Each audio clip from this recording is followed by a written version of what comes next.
Ja täna oleme me tulnud siis siia Adehe linnakesse, mis on andnud kogu maakonnale nime ja see on maakonna keskuseks. See on väga vana ja väga kohalike linnake, kus selle linnakese ajaloost annab märku väga kuulus Santa Ursula kirik. Siinsamas on Ayuntamiento ehk raekoda kaunis vanas hoones ja siinsamas on siis ka meie eestlastele väga hästi tuntud La Rambla restoran, kus siis on võimalik maitsta väga head kohalikku kanaarikana.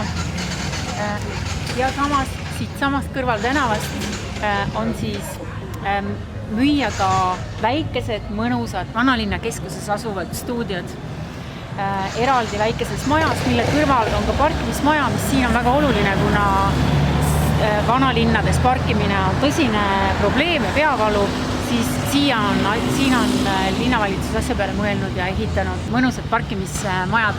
Nii et mõnus kohalike linnake ja selle linnakse kindlasti selliseks maasikaks on imekaunis vaade mägedele ühelt poolt, kust algab ka tuntud Barranco del Infierno ehk põrgupuumatk.